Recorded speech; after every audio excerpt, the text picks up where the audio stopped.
When I was a kid, for the first 6 years of my life, our family didn't own a car. We lived in Glendale. We used to go down to Los Angeles to window shop at the big department store windows on Broadway, and we would ride the streetcar. But then we got a car, and we would drive down to LA, and I always loved that trip because the old Arroyo Seco freeway was there with the tunnels. They're still there. Now they're very narrow for a freeway. There's the old original freeway in Los Angeles. I loved going through the tunnels. And then there was something really special that started happening. There was a big construction project, and I watched it go up. It was the Los Angeles Freeway Interchange, the downtown interchange. Now, interchanges are a dime a dozen now. We've got them a stone's throw from the church. But at that time, nobody had ever heard of such a thing as 4 levels of cars all going on top of each other. I mean, I knew about bridges, but to have 4 levels, cars going on top of each other, that was really something. And I remember being excited as it went up, and the first time we drove through it, how exciting it was to be underneath all those other cars on bridges up ahead. Now, that was the early 50s. Things have changed, haven't they? As I say, now they're all over. But that downtown interchange is still there. And do you know that for the first 50 years that that interchange was there was one thing that was very confusing about it. If you were coming up the Harbor Freeway, the 110, into the downtown interchange, there were signs over the 3rd Street Bridge that directed you if you wanted to take the 110 up to Pasadena, or if you wanted to take the 101 to Hollywood, or if you wanted to take the 10 East out to San Bernardino, or if you wanted to take the 5 South down towards Santa Ana.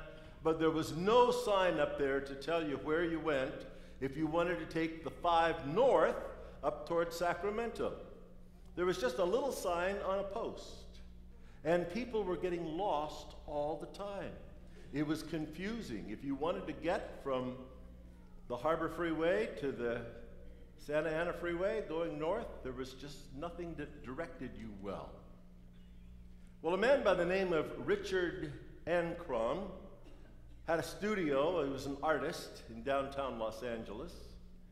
And for about 20 years, from 1980 to 2000, he drove that road and always got unhappy with the fact that there was no proper sign for the 5 North. And you know, sometimes after you worked and worked to try to get the powers that be to do something, and there's just so much bureaucracy and so much red tape, and the powers that be will not do what they're supposed to do, and the people running the show just don't run it right, I guess you just have to take matters into your own hands, and that's what Richard Ancrum did. You can watch what he did on the video behind me as I talk. He decided, since he was an artist, he would get the exact specifications of California signs, and he would make a sign that matched perfectly. And then he went to Home Depot and bought a hard hat and an orange vest so he would look official. And he decided to do it in the middle of the day when it would look official and nobody would think he was up to something. And he climbed out there with his ladder onto the bridge, and he put up his own North 5 sign on the Harbor Freeway going into the downtown interchange. Put up the north part, and then he put up the Interstate 5 part, and then he picked up his ladder and went down. And there was the sign, the 5 North. You know what? Nobody noticed that it was there, except they did find it easier to get to the North 5. Caltrans, in charge of signs, they didn't even notice. Nobody noticed. Maybe no one would have ever noticed. But he thought it was such a great story that he couldn't keep silent about it, so about 9 months later, he told a newspaper. Caltrans issued a statement saying that people weren't supposed to do that it was illegal. But they didn't take it down. It stayed there for 9 years. Richard's handmade sign. Finally, in 2009, Caltrans changed all the signs, and they put up new ones, and now there's one that's official that's just like the one he put up, so that people can find the 5 North. So I say, sometimes when the people that run the show, the powers that be, just don't do what they're supposed to do. You have to take it into your own hands. Well, in some ways, that's kind of what Jesus did. Because in his day, the powers that be, the ones who were running the show, were not doing what they were supposed to do. They were oppressing the people. Rome was in charge. They ruled by setting up puppets that were cruel. They had terrible taxation. They created poverty while they themselves lined their own pockets and got rich. And the powers that be were oppressive and cruel.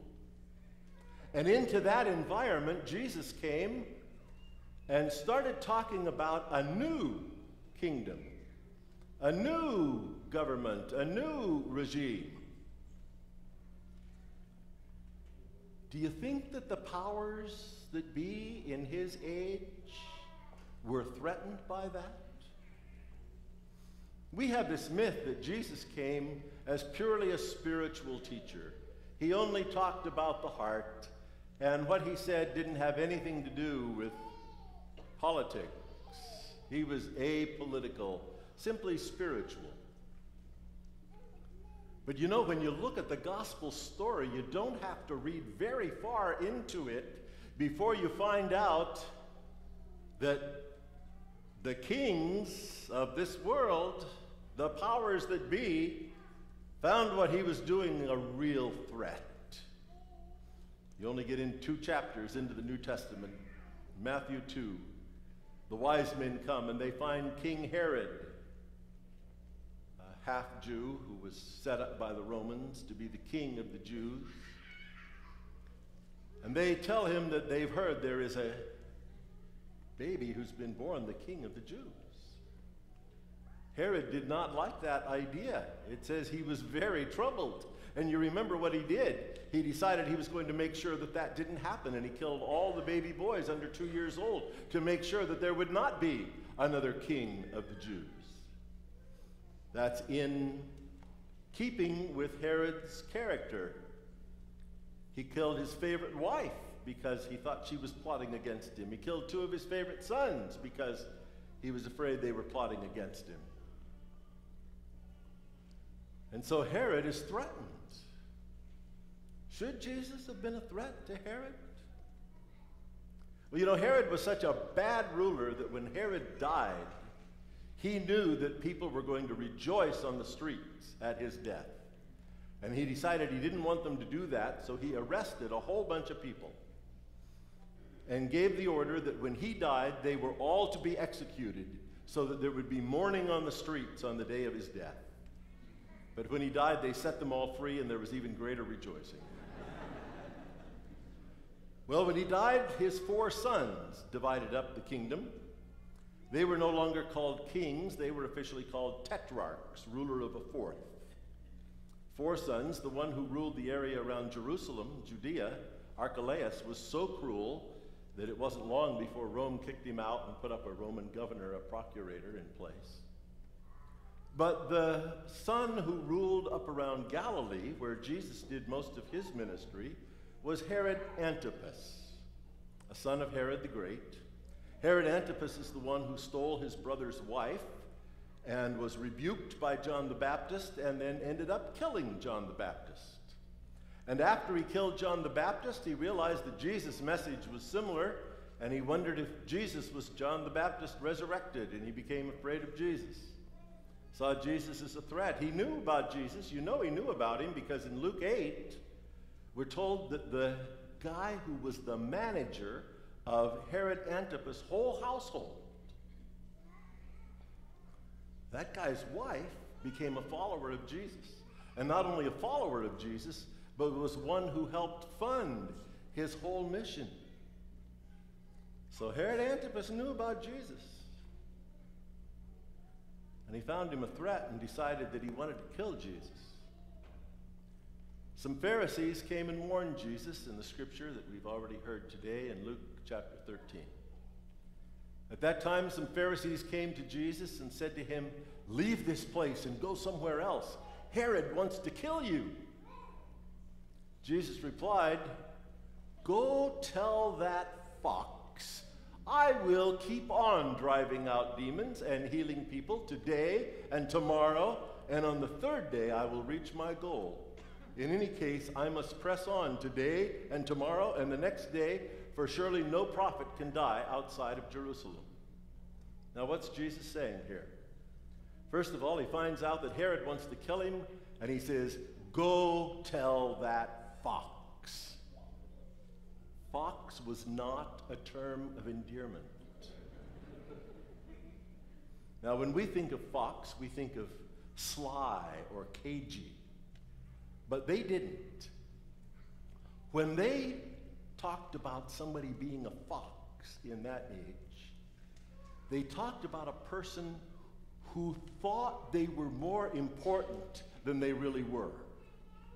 You see, lions would go in and make the kill and eat the prey, and then when the lions had had enough, they would leave, and the fox would come and eat the leftovers and act like they had done something great, but really they were the Johnny-come-latelys who just ate the leftovers. And so a fox came to be a person who was a puppet, who thought they had a lot of power but really didn't. Somebody not as important as they thought. And Jesus says, "Go tell that fox." And what does he say they're supposed to tell that fox? Well, they're supposed to tell him that Jesus is going to keep on doing what he's doing. He is not going to be intimidated by the powers that be. He's not going to be intimidated by the ruler who wants to hang on to his power to oppress and line his own pockets. He is going to start working for the people. He's going to bring them healing. He's going to cast out the demons. And he's going to do it today, and he's going to do it tomorrow, and he's going to do it the next day too.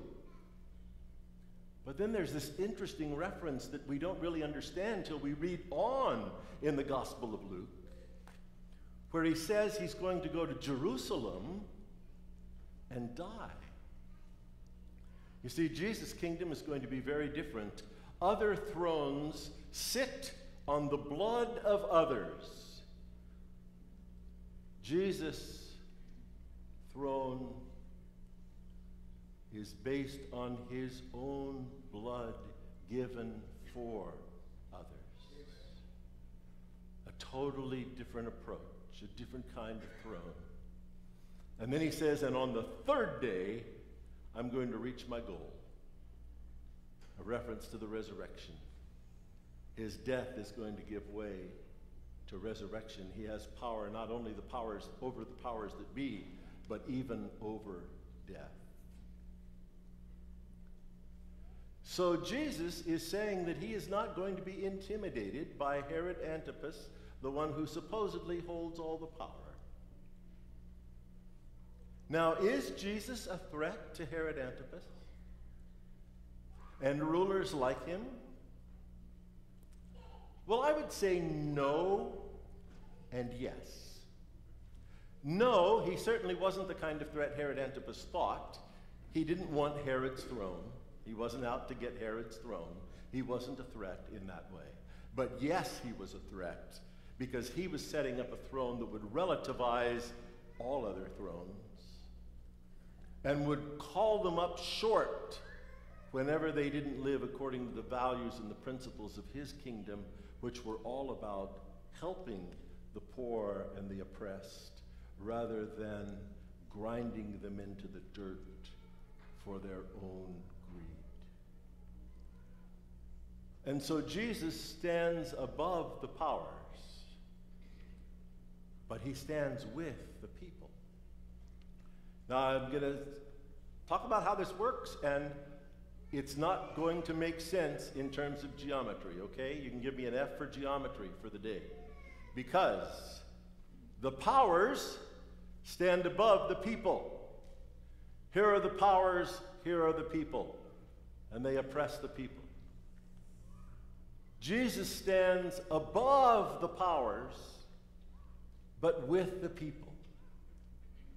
So that may not make sense. He's above the powers who are above the people, but he's with the people.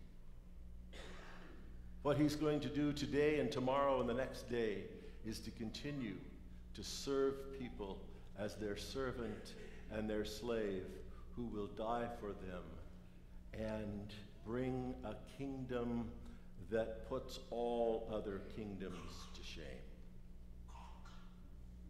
There's another place where Jesus seems perhaps to be talking about Herod Antipas. It's in Luke 7. Remember, Herod Antipas is the guy that kills John the Baptist. And Jesus talks about John the Baptist, and he asks the people, "What did you go out into the wilderness to see? A reed swayed by the wind? If not, what did you go out to see? A man dressed in fine clothes? No, those who wear expensive clothes and indulge in luxury are in palaces. But what did you go out to see? A prophet? Yes, I tell you, and more than a prophet." What did you go out to see out there in the desert? You went out to hear a real message from a prophet, even more than a prophet. Were you expecting to see somebody dressed in fine clothes and living in a palace? In Galilee, who's the person par excellence who dresses in fine clothes and lives in a palace? Herod Antipas. He's the ruler there. And Jesus says, did you expect to see a reed out there? Now, I had never noticed this until I heard it in a sermon by John Ortberg down in San Diego a couple months ago. And I found it intriguing, and I said, I've got to go back and look this up and see if it's really true. And I found out that it is. Herod Antipas knew better than to put his head on coins that he minted, because that would violate the second commandment and really offend the Jews that he was trying to rule. And so he used a symbol for himself on his coins. It was a reed. So Herod Antipas, when he makes a coin, represents himself as a reed. In fact, here is an advertisement I took off the internet for a coin from a coin collector, a coin dealer. This is not a reproduction, it's the real thing. You can buy it if you have enough money. It was fairly expensive. But a coin by Herod Antipas, minted in the year 20, so it would have been in circulation in Jesus' day. And you'll notice that it says that the picture on the obverse side is a reed upright with the date underneath. Now, you can't see the reed very well in the picture, but in the center there's a reed going up and then the date at the bottom. And so who's Jesus talking about when he says, what'd you expect to see out there?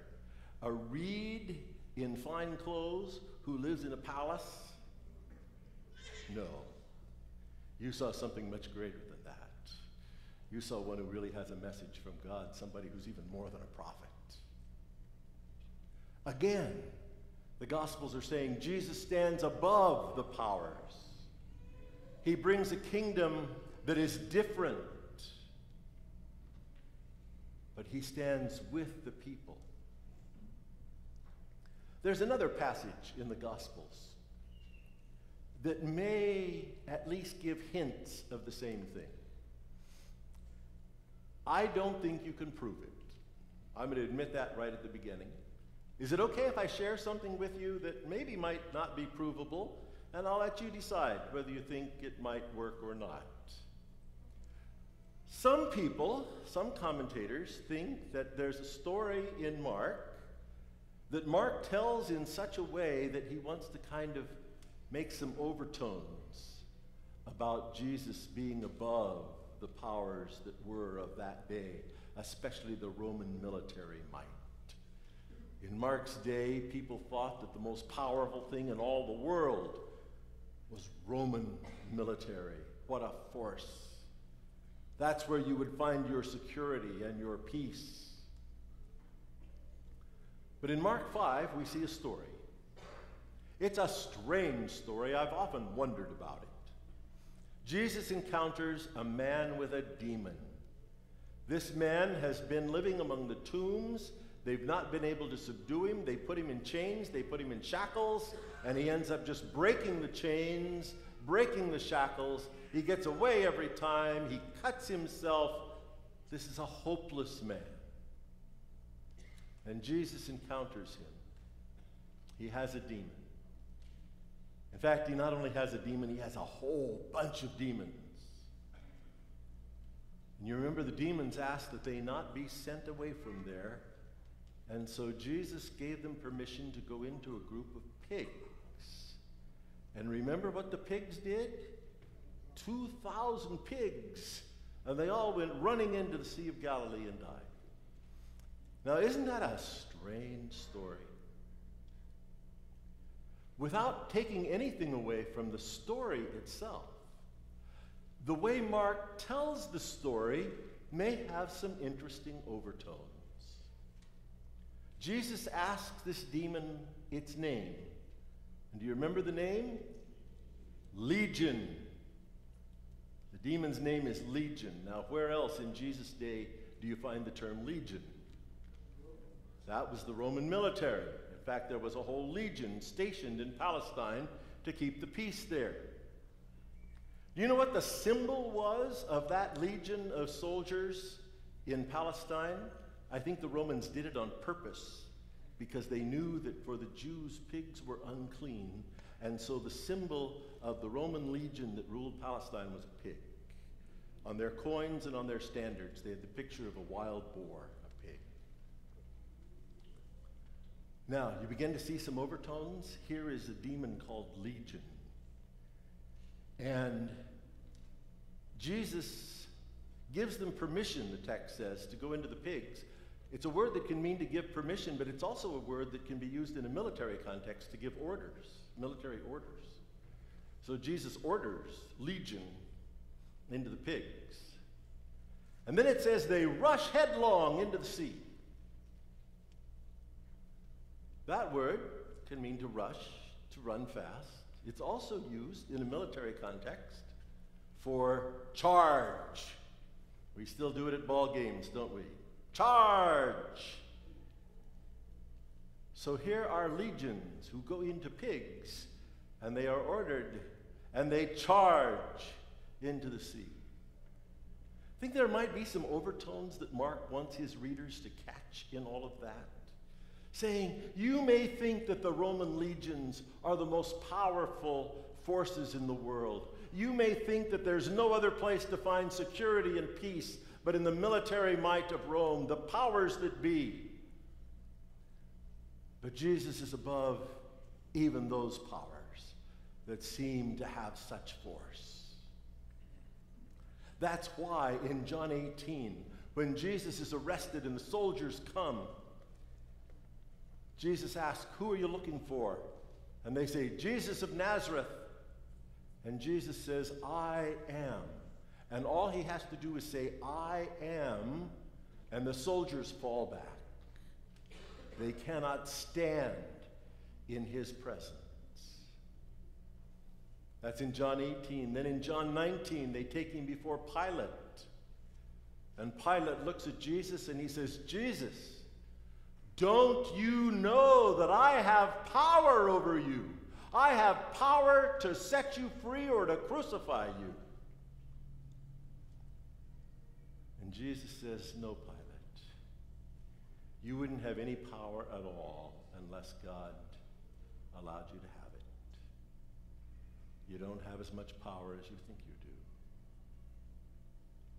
Jesus' power stands above the power of all other rulers and relativizes them all, saying that any throne that doesn't live according to the values of Jesus' kingdom is bound to fail ultimately, because his kingdom is going to rule all in all.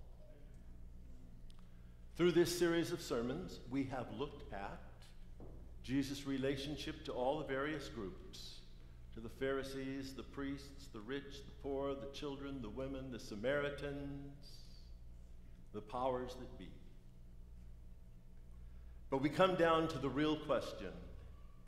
It's not just Jesus and them, but Jesus and you. Will Jesus have power above all in your life? Will his values, his kingdom reign supreme above the greed of this world, above the status of this world, above everything else? I think of Neil Armstrong, devout Christian, died about 3 years ago. What an exciting thing. This man, the first human being to set foot on the moon. For thousands of years, people looking up at the moon, and this man has the privilege of setting foot on the moon. Several years after he did that, he was taking a tour of Jerusalem. And he was walking up the stairs at the Hulda Gate to the Temple Mount. And he asked, were these stairs here in the first century? And they said, yes, they're in the same place. He said, would Jesus have walked here? And they said, oh yes, he went up to the Temple Mount. This is how he would have gotten there. And Neil Armstrong said, you know what? This is a lot more exciting even than walking on the moon.